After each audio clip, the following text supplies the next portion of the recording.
Всем привет-привет! Всем отличного настроения! Сегодня мы с вами сделаем расклад. Сегодня у нас, значит, пятница. Сделаем расклад на тему диагностика вашей женщины.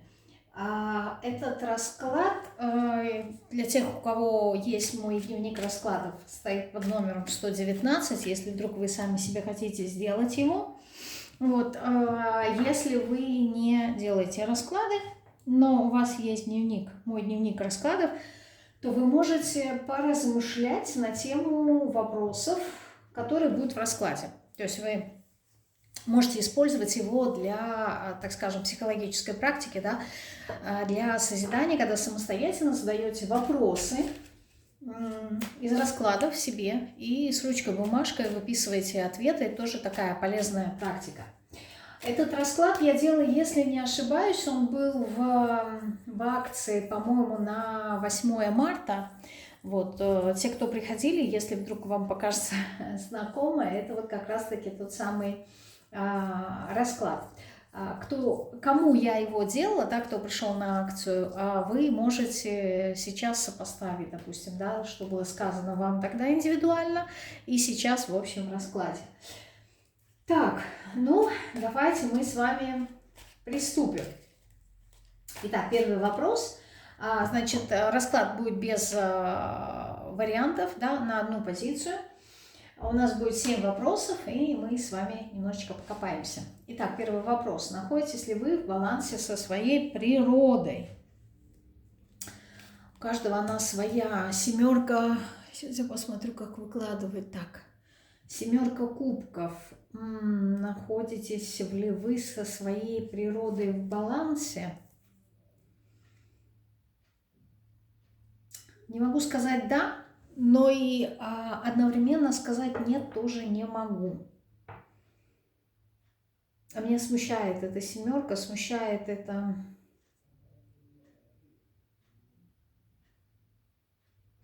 Здесь баланса как будто бы нету. Здесь этого баланса нету. Что меня тут смущает, я не могу понять. Все, поняла. Смотрите, здесь, когда вы находитесь, так скажем, сами с собой наедине, да, в таком, без контакта с другими людьми, либо вообще не взаимодействуете с внешним миром, да, то я могу предположить, что у вас все хорошо, да, и вы такой достаточно человек спокойный.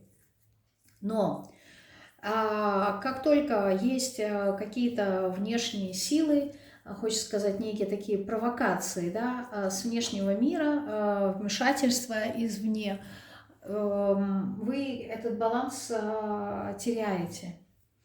То есть вы легко поддаетесь на манипуляции и на всевозможные провокации извне. Кто вас может провоцировать? Ну, вас могут провоцировать либо другие люди, я имею в виду женщины, другие люди говорю, да, другие женщины старше вас, либо здесь может быть непосредственно провокатором ваша мама, либо какая-то очень важная, значимая женщина в вашей жизни. А какая ваша природа, я хочу посмотреть. Ну, вы, в принципе, человек такой достаточно целостный, независимый человек, который уважает свои собственные границы, по крайней мере, он к ним стремится. Но я не вижу, чтобы вы были слишком там общительные, да, либо вот вам нравилось как-то взаимодействовать с другими людьми. Скажу так, когда есть необходимость что-то сделать, да, с другими людьми, тогда вы делаете. Но в большинстве своем девятка пентаклей указывает на некую такую дистанцию, которую вы держите от людей. И вот здесь, почему меня смущала эта позиция по поводу баланса вашей природы? В принципе, вы целостный человек, но вы свою целостность теряете как раз-таки через взаимодействие с другими людьми. Вот вы как будто бы поддаете здесь на провокации, на какие-то проверки, вот вы ведетесь на это все, и вы эту целостность теряете. Поэтому сказать, что вы находитесь в контакте с собой, да, в балансе со своей природой, да, когда вы находитесь в уединении, созерцании, когда вот вы сами с собой и вам хорошо, тогда да. Не знаю, то ли вы как-то уединяетесь, и вот вам спокойно, либо у вас есть, но это не говорит о том, что вы все время там сидите в тишине, либо в медитации, нет. У вас есть какие-то дела, у вас есть какие-то интересы, но когда нету других людей вокруг вас, вот вас почему-то люди, они за что-то такое цепляют, и вы теряете свой баланс. Поэтому сказать, что вот вы находитесь в балансе, нет, потому что если бы вы действительно были в балансе со своей природой, то вы бы не велись на те провокации людей, и в данном случае каких-то очень важных женщин в вашей жизни, и все было бы хорошо. А тут, если вы теряете этот контроль, вы как-то, не знаю, как распыляете. Здесь как человек, который теряется. Вот, знаете, вот что-то ему сказали, вроде бы человек такой мудрый, но вот ему сказали какую-то вещь элементарную, и он сразу потерялся, он не знает, что ответить, как себя повести. Хотя, когда он наедине сам собой и прокручивает в своей голове, он четко знает, что вот можно вот так сказать, можно так ответить. А вот как будто это когда вот в виртуальном мире, а когда в реальной жизни здесь человек как-то чувствует себя потерянным. Он не может найти контакт с людьми. Он их даже как-то остерегается, что ли. Поэтому нет. В балансе вы не находитесь. Хорошо, смотрим следующий вопрос. Какова связь с вашей женственностью? Она есть. Контакт этот есть. Но то ли у вас восприятие касательно женственности какое-то такое идеализированное, то ли... Здесь тоже, вот видите, опять семерка кубков и аркан звезды у нас упал как раз на семерку кубков. Есть вот какая-то идеализация, что ли. И это не есть хорошо. Почему? Потому что получается так, что вы себя адекватной не воспринимаете. То есть вот у вас либо будет завышенная какая-то планка к себе, либо очень большая требовательность как к себе, так и к другим людям.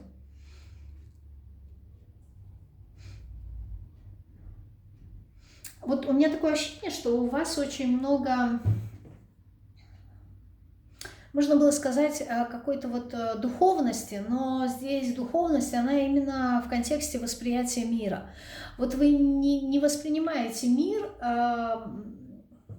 как-то приземленно, да, наверное, как другие люди, ну, в большинстве своем. Вот, либо у вас как-то завышенные какие-то стандарты, либо требования. То есть, ну, вы и к себе требовательны, да, я не могу сказать, что только к другим людям.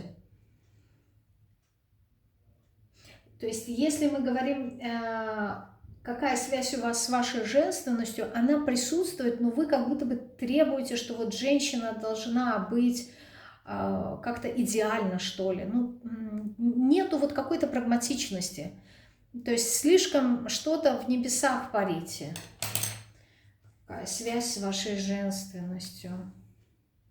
Но здесь как-то нарушен обмен, именно взаимодействие с другими людьми. А как именно, в какую сторону? Ну вот, опять же таки, видите, нет у вас целостной картинки, понимания того, какой может быть женщина. Не должна, а какой может быть. То есть у вас какая-то вот идеализация, что женщина это вот всегда, не знаю, как-то ухоженная, подтянутая, накрашенная, с улыбкой, вся такая фифа, вся из себя. Но это не совсем реалистично, это не совсем так. То есть вот на самом деле картинка, она какая-то более приземленная, да, то есть если женщина, например, не вечернем платье, да, а просто, я не знаю, в какой-нибудь, ну, спортивной форме, да, либо какой-то, может быть, брючный какой-нибудь костюмчик, ну, то есть такая удобная одежда, вот, опрятная при этом, да, но это не говорит о том, что она не может быть женственной, то есть вот здесь какое-то искажение у вас идет. Скорее всего, здесь еще и травма идет какая-то по поводу женщин. Может быть, какие-то установки присутствуют здесь, связанные с тем, что вот как именно должна выглядеть женщина, как она должна себя вести. То есть вот здесь какие-то правила, и они мешают. И ваша жизнь, она не соответствует этим правилам. Вы не вписываетесь как будто бы в те правила, которые вы сами себе придумали по поводу того, какой должна быть женщина. И вы сами себе как-то накручиваете и разбиваете сердце. То есть в идеале, вот здесь, я говорю, по аркану звезды есть какая-то, я не знаю, мечтательность, что ли, утонченность. То есть, возможно, у вас есть представление о том, что женщина, она должна быть вот прям такой нежной, ранимой, хрупкой, чистой в своих побуждениях, намерениях. Что-то такое вот воздушное и утонченное, и изысканное, но это как будто бы оно не совпадает с реальностью в нашем мире, да, и вот здесь эти иллюзии, они рушатся через ту реальность, через то взаимодействие с людьми, то есть вы как будто бы стараетесь, допустим, быть такой, но стоит вам только пообщаться с людьми, вы понимаете, что, ну, этот образ, он как-то разбивается об реальность, то есть, ну, так не может быть. Не может быть такой женщина каждый день просто потому, что она человек и ну, меняется как-то настроение и обстановка, и вот все время быть вот такой, не знаю, насколько это естественно. То есть быть можно, но будет ли это наигранно, либо будет это естественно. То есть здесь какая-то иллюзорность присутствует, и вот эта вот иллюзорность, она, в чем ее проблема? В том, что это вот что-то такое навеянное кем-то, придуманное кем-то, либо вы для себя придумали именно такой образ, чтобы как-то себя оправдать в чем-то. Например, допустим, если у меня не складываются отношения с мужчиной, то вы себе можете сказать, что, конечно, не складывается. Почему? Потому что я вот такая, а мужчинам нравится, например, вот такой образ, да, какой-то идеальный. Вы себе нарисовали и стремитесь к этому образу, чтобы соответствовать ему. Для чего? Для того, чтобы, например, привлечь внимание противоположного пола. Но здесь проблема заключается в том, что вы не можете эту маску все время на себе носить, потому что в какой-то момент, да, когда уже, ну, вы достаточно хорошо знакомы, например, да, с мужчиной, вы все равно будете сами собой, да, естественные. То есть где-то, ну, не захотите накраситься, где-то позволите себе просто волосы собрать в хвостик, а не с укладкой. И вот у вас будет вот эти вот противоречия в эти моменты, да, сами с собой внутренняя какая-то борьба, и вы не будете себя принимать.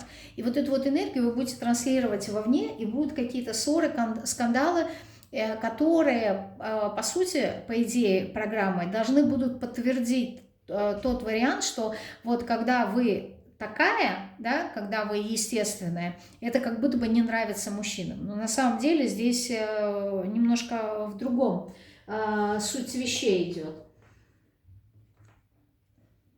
Здесь какая-то вот болезненность присутствует.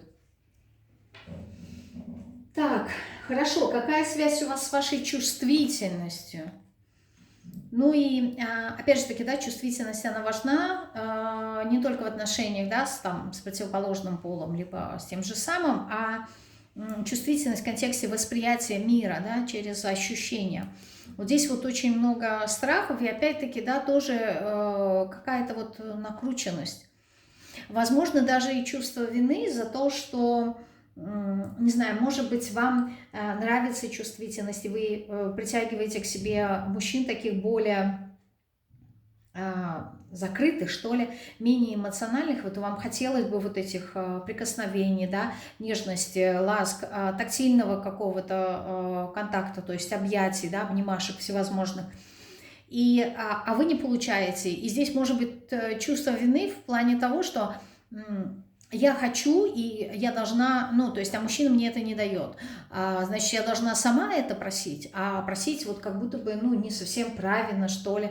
Но здесь какое-то чувство вины проскальзывает. Либо, наоборот, у вас повышенная либидо, и это хорошо, это здорово на самом деле, но вы за эту чувствительность как будто бы, не знаю, чувствуете вину.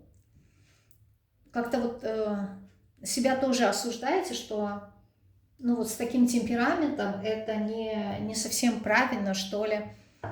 То есть либо меня будут осуждать, да, что я веду себя как женщина с низкой социальной ответственностью, да, либо что-то здесь какая-то вина проскальзывает. Просто, опять же таки, почему? Потому что у вас нету понимания себя, своей природы, да, вы ее не понимаете, вы ее как будто бы не познали. И исходя из этого, вот то, что с вами происходит, да, с вашими желаниями, да, в том числе и сексуальными, с вашей чувствительностью, вот с вашими вот такими потребностями, вам кажется, что это неправильно, что женщины себя так не ведут, да, то есть вот здесь какие-то шаблоны стоят. Еще какова ваша связь с вашей чувствительностью? Ну, вы очень чувствительный человек, вы очень восприимчивый человек. Плюс ко всему здесь есть, возможно, у вас есть вот эта эмпатичность, либо умение считывать информацию из пространства.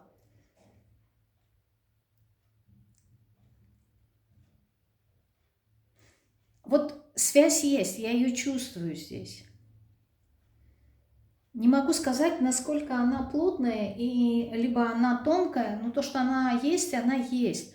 Но вы здесь как-то сами себя порицаете за это. Вот почему вы себя осуждаете, почему вы себя вините, корите?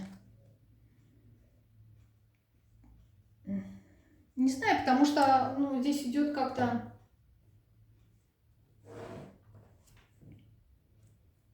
осуждение как-то за свою красоту, что ли.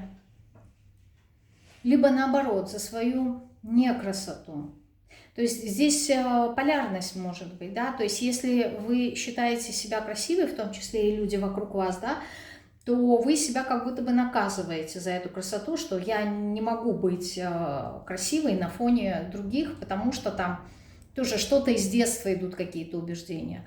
Если наоборот вы не считаете себя красивой, то это тоже как-то вот из детства идет этот момент, что вот как будто бы, знаете,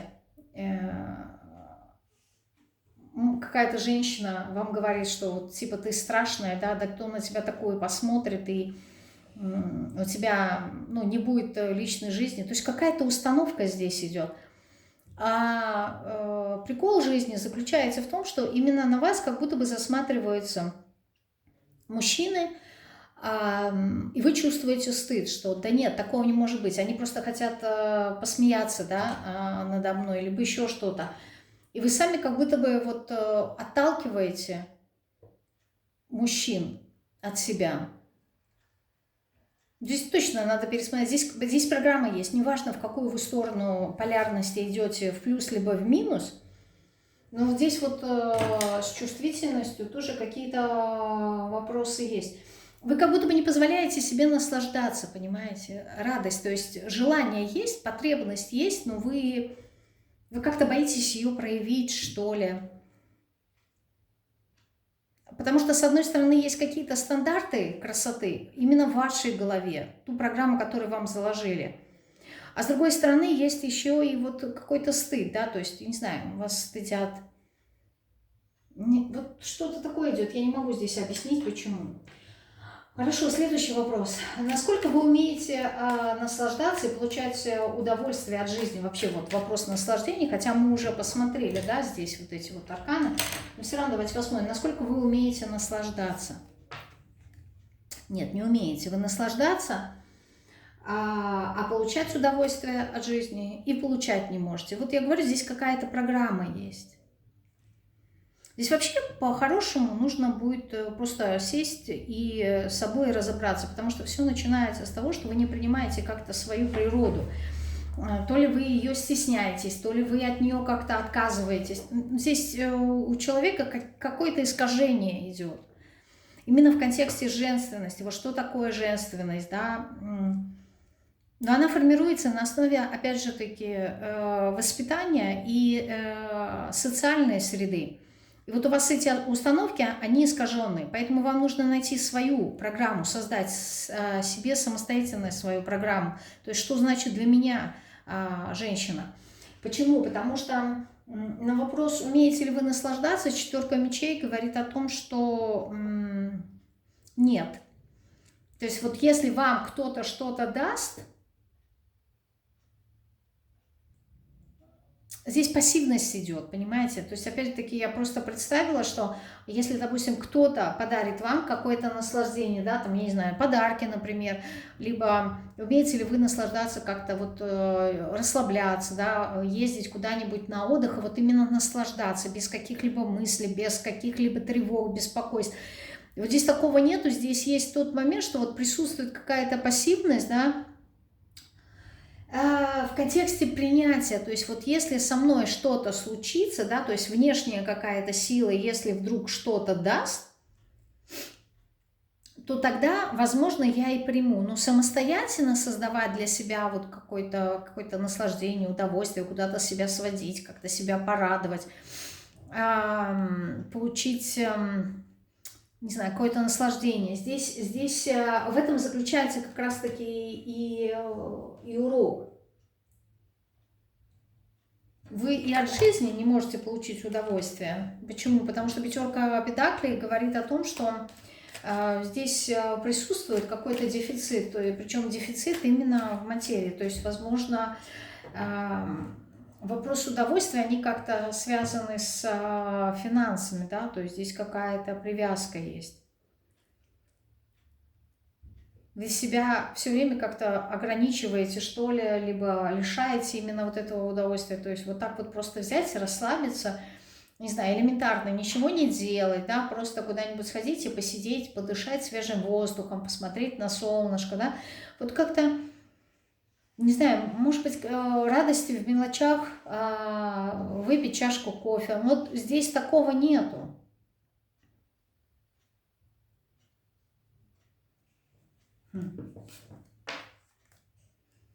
Здесь еще, знаете, как какие-то обиды здесь присутствуют. Вот такое ощущение, что у вас своей собственной инициативы по поводу того, что вы хотите и как вы это хотите, нет. То есть вы как будто бы подстраиваетесь, не знаю, под других людей.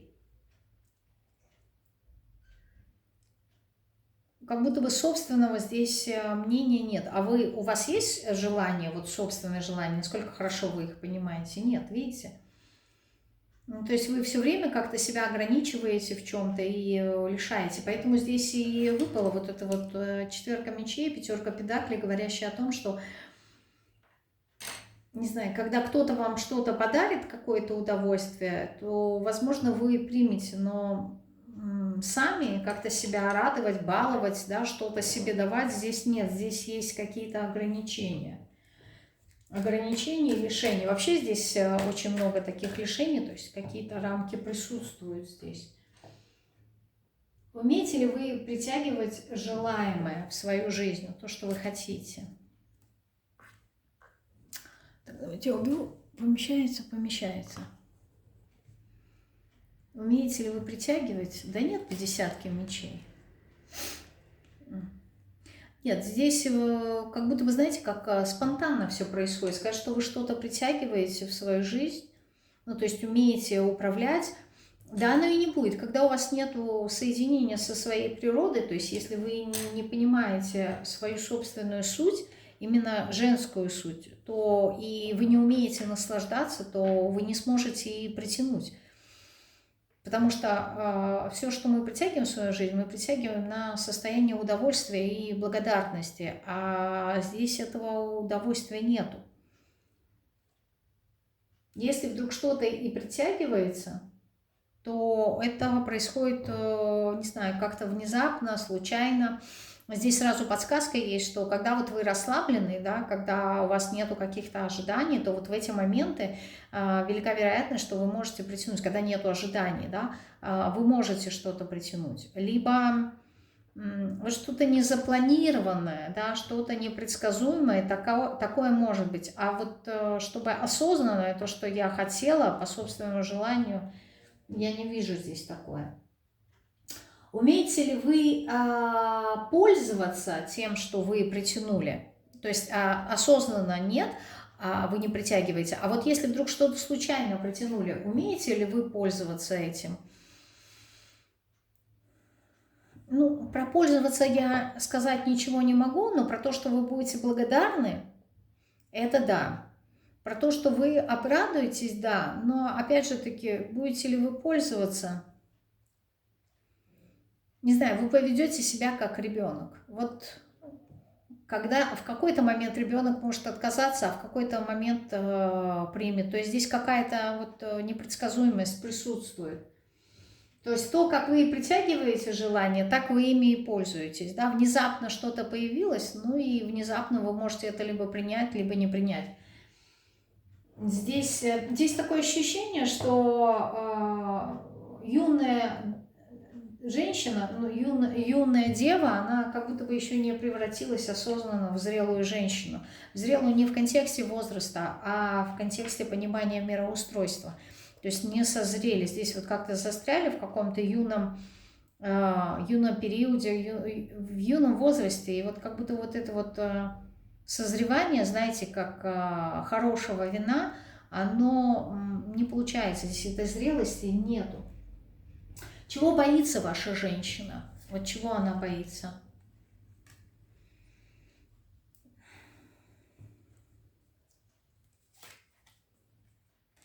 Она боится каких-то трудностей, с которыми может столкнуться на своем пути в момент выбора. То есть, когда надо будет что-то преодолеть, надо... То есть, знаете, можно сказать, что какие-то трудности, да, жизненные, на жизненном пути, они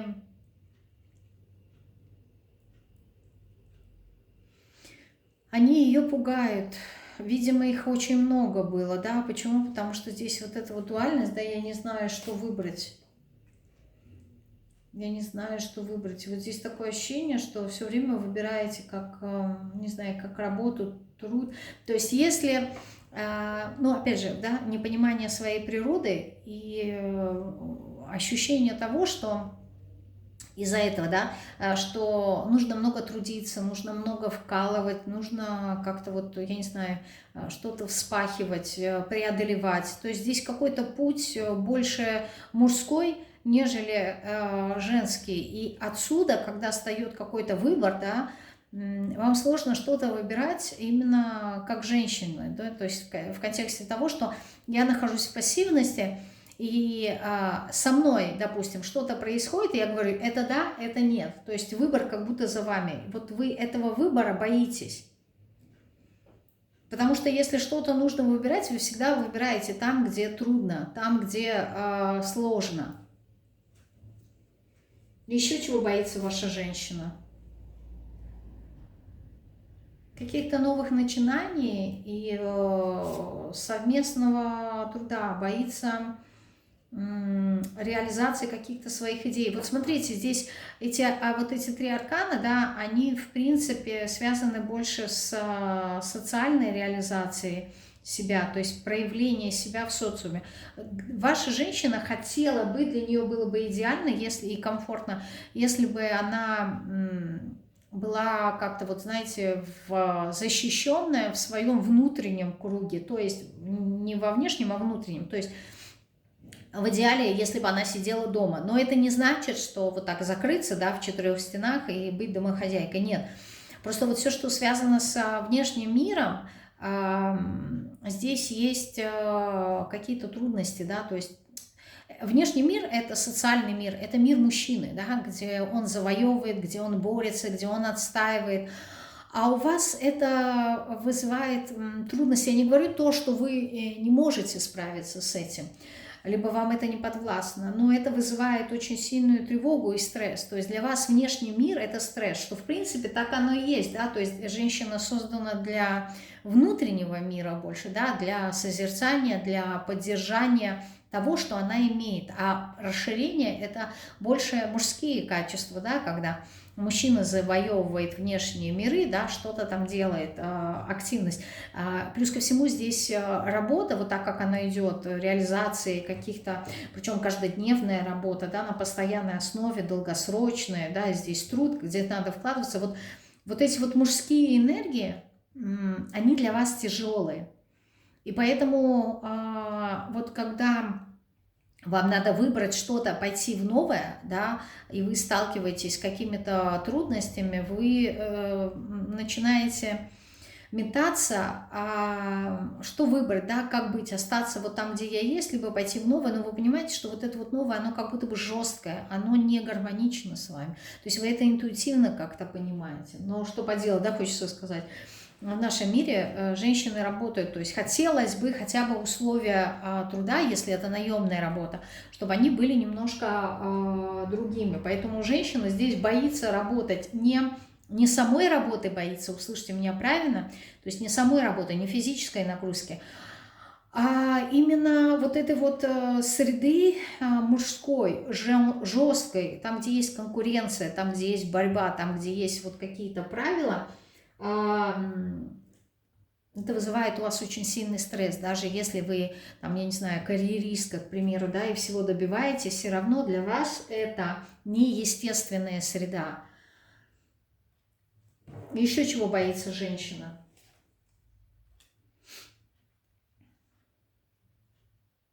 Какого-то застоя, да, в своей жизни, отсутствие движения, отсутствие реализации. Вот это вот, а почему? Ну, потому что здесь у вас как будто бы это связано с... Так, давайте сюда буду ставить. Некой такой деградацией и отмиранием.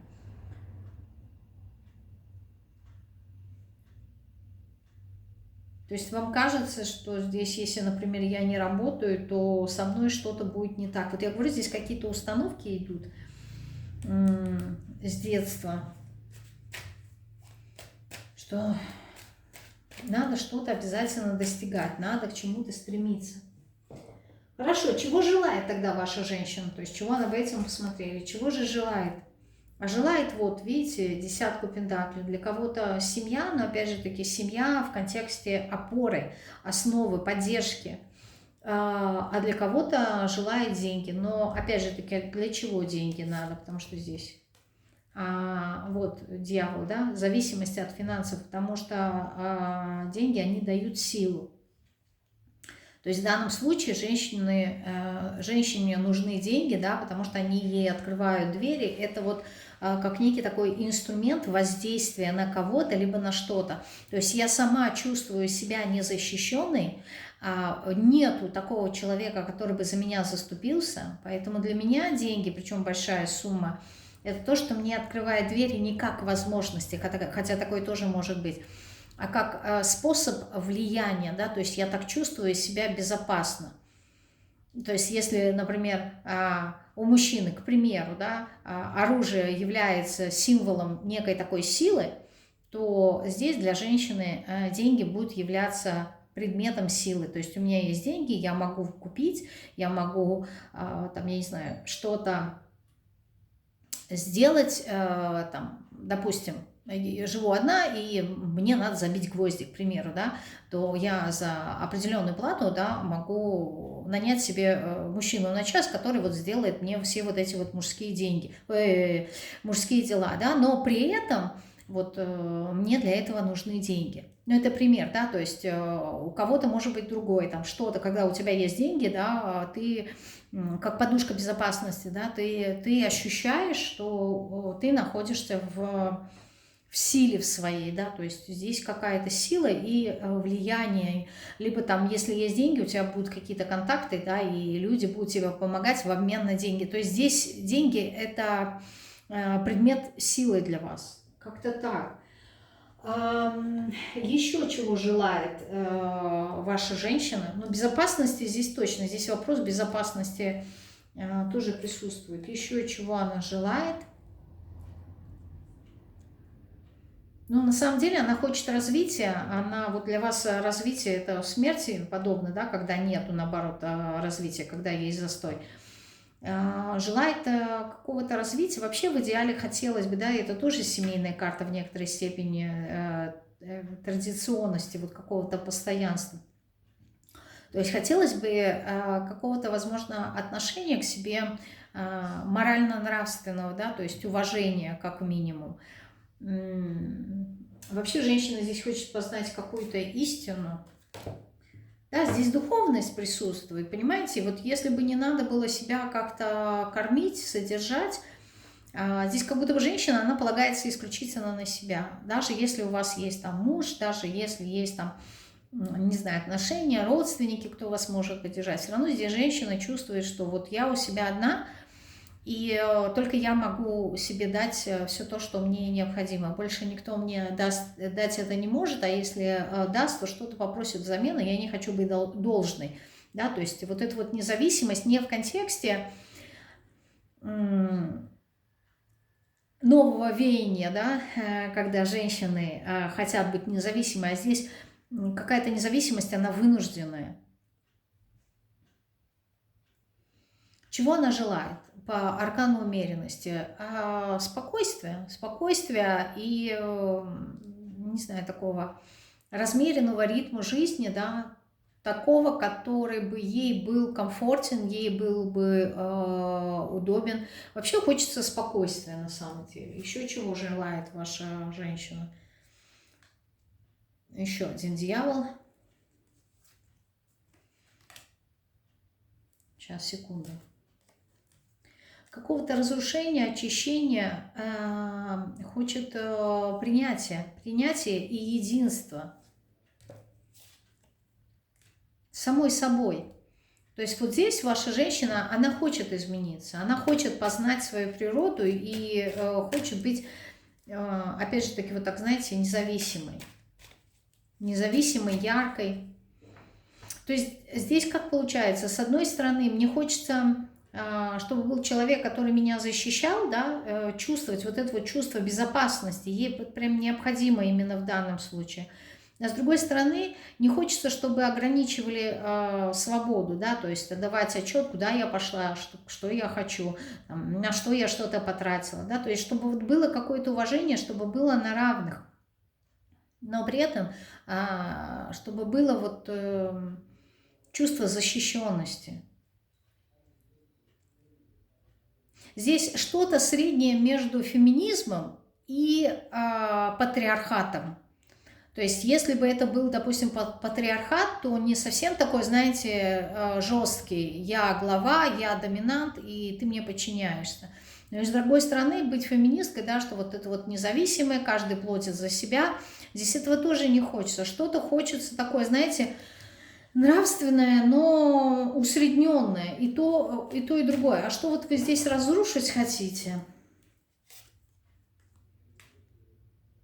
Здесь есть какие-то внутренние обиды и подавленность. Что вы внутри себя подавляете? Вы подавляете какую-то энергию, когда надо вот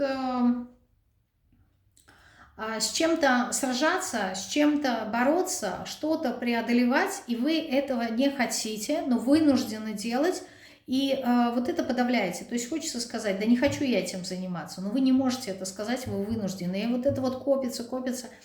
Здесь какие-то трудности, жизненные трудности, причем достаточно долгий период, хочется сказать, что они вас уже достали. И хочется здесь вот именно расслабиться, не думать об этом. Хочется, чтобы что-то завершилось. Да, финансовые какие-то трудности. Хорошо, и давайте посмотрим последний вопрос. Насколько ваша сексуальность открыта здесь? Ну да, здесь присутствует глубина, здесь очень много чувственности, очень много вот этого, знаете, состояния женственности, о котором мы говорили, да, не раскрытости, не в контексте того, что это заблокировано, а в контексте того, что вот как будто, вы знаете, нету предмета, на кого излить эту глубину, кто готов был это принять. То есть люди, как бы так сказать, на кого вы можете полюбить, да, кого вы можете осчастливить, в хорошем смысле слова, есть, но вы не отдаете эту любовь другим людям. Почему? Потому что здесь такое ощущение, что либо нет взаимности, либо принять эти чувства, эту глубину не каждый сможет, и не каждому это нужно. Поэтому здесь вот эта вот потребность, она есть, но она не реализована. Насколько проявлена, насколько она открыта, она открыта. Насколько она проявлена, ваша сексуальность? Ну да, проявлена. То есть здесь с сексуальностью все хорошо, могу сказать. И помните, в самом начале, да, вот я говорила про темперамент и вот чувство вины, он присутствует. И вот здесь вот эта вот подавленность, да, она тоже есть. То есть вы и умеете наслаждаться этой энергией, и управлять ей можете. Но здесь какое-то вот прорицание идет, какое-то вот, я не знаю, наказание, какой-то блок, какая-то установка. Вот ее нужно убрать. Вот когда вы ее уберете, тогда вопрос в реализации желаний и притягивания желаемого на этой энергии, на сексуальной, оно будет расти, и к вам и деньги будут приходить. Но вот вы здесь себя как-то, не знаю, наказываете. На что вы тут наказываете? За свою эмоциональность, за свое состояние, не знаю, как-то радоваться, за желание иметь семью, удовольствие. Такое ощущение, что вот вы свою женщину наказываете за то, что она действительно женственная.